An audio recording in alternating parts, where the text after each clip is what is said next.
Well, in continuation of urea cycle, here I am to give you a feel of urea cycle flow chart.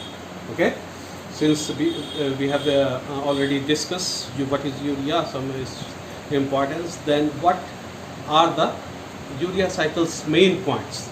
I've discussed it in previous videos. Now let us see the urea flow chart. Come here. So what you can see, the urea flow chart, as I told you that in urea, the carbon of urea comes from, you see here the structure of urea, you see the structure of urea here. So this carbon comes from carbon dioxide plus ammonia, and you can see here you have H plus CO3 minus plus ammonium ion. So ammonium ion and carbon dioxide, these two reacts with in presence of carbonyl phosphate synthetase. The enzyme name is carbonyl phosphate synthetase, and you can see here you have star 1. So what is the star 1? One is related with mitochondrial enzyme, because I told you that out of 5 enzymes which is used or which is required in urea cycle, 2 occurs in mitochondria. So this is the first one, that is carbonyl phosphate synthetase, and here is the energy chain. You can see the adenine triphosphate, the biological currency, is being converted into 2 ADP plus inorganic phosphate plus 3H plus. Okay, and this NAEG is N-acetyl glutamate. Well, N-acetyl glutamate is produced from glutamate, okay, by reaction of glutamate and acetyl coenzyme, and the reaction is catalyzed by another enzyme, N-acetyl glutamate synthetase. So when this reaction occurs, CO2 plus NH4 plus in presence of carbonyl phosphate synthetase, which is the enzyme, mitochondrial enzyme, what you get carbonyl phosphate. This is the structure here. You can see this is the structure here. Okay, this is the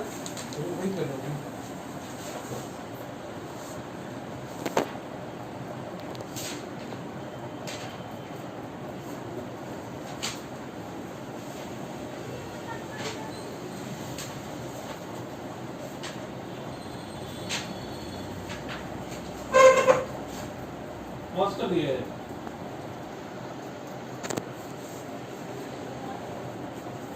So this is your carbonyl phosphate, the structure I have given you, and by removal of inorganic phosphate. Well, this carbonyl phosphate is converted into L-citrulline.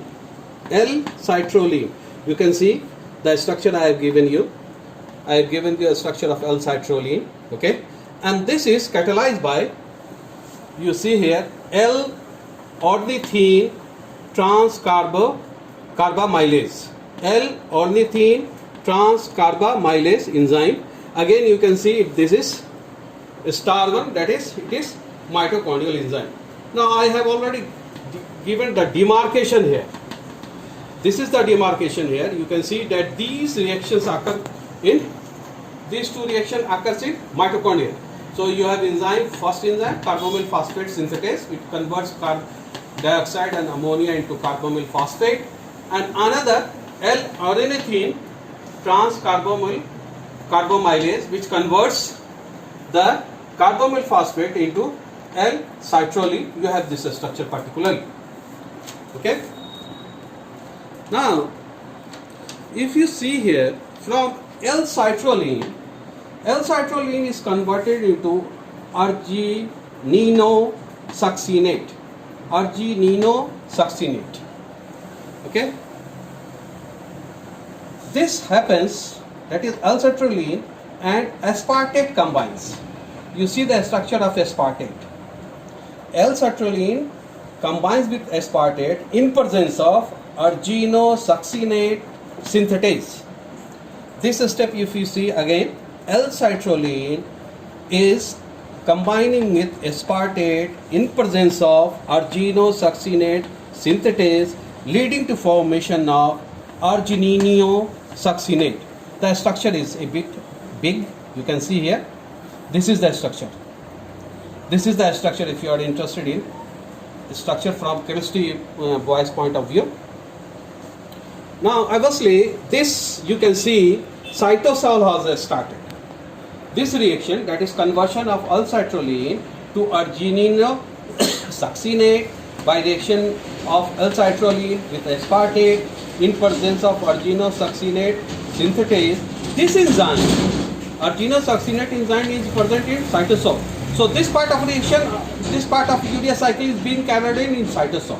Okay, and you can see the conversion of energy conversion, that is ATP is converted into adenine monophosphate and pyrophosphate. Now again, this arginosuccinate in presence of argininosuccinate lyase. Arginosuccinate in presence of argininosuccinate lyase is converted into your amino acid arginine. Okay, with the removal of one molecule of fumarate. You must be knowing fumaric acid. Obviously, this is ester of fumaric acid. So you have fumarate. So you see the structure of arginine. Okay. So you have arginine, the amino acid.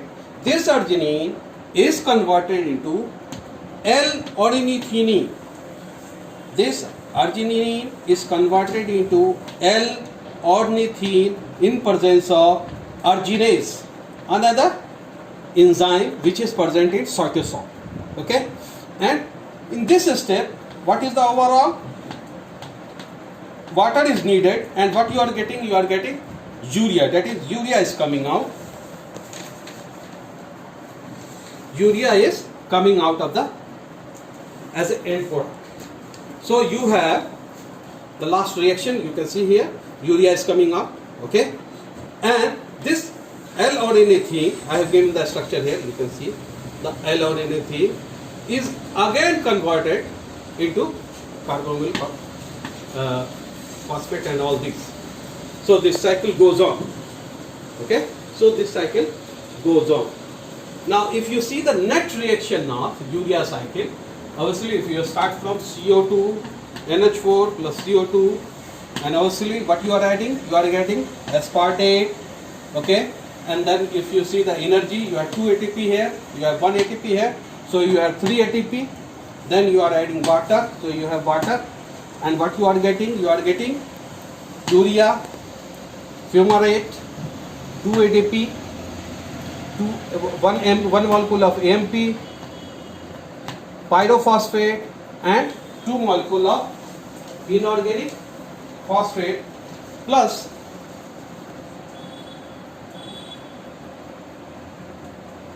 5H plus. 5H plus. Okay. So this is the flow chart of urea cycle. If you see here, it is a 5-step cyclic process.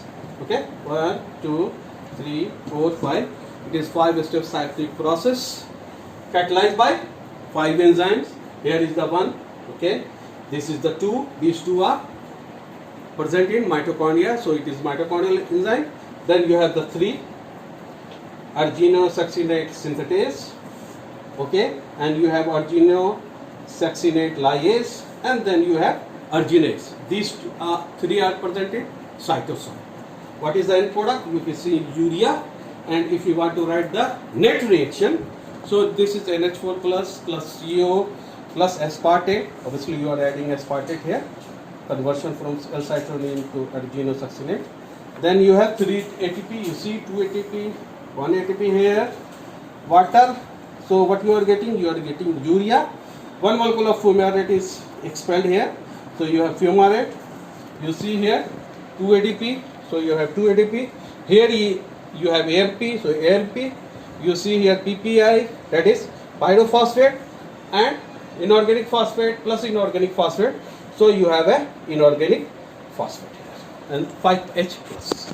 So this is all about urea cycle. So when you read urea cycle and when you try to get acquainted, first know about something about urea. The introductory, it is a structure, its historical and physiological importance. 30 gram of urea is excreted per day in an adult. The urea range for a healthy person is 17 to 43 milligram per deciliter, while BUN, that is blood urea nitrogen, is 6 to 20 milligram per deciliter. Then we talk urea cycle in a nutshell. That is, it is 5-stage cyclic process.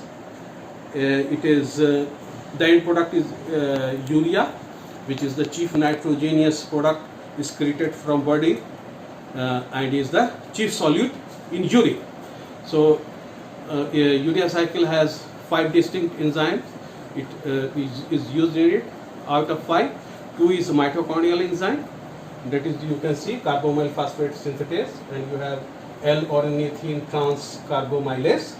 You have 3 enzymes of cytosol, that is arginosuccinate synthetase, arginosuccinate lyase, and arginase.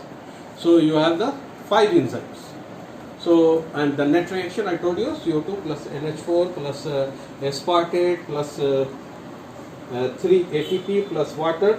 What you get? Urea, fumarate, 2 ADP, AMP, pyrophosphate, inorganic phosphate, and 5H+. So this is about flow chart of urea cycle. So thank you very much.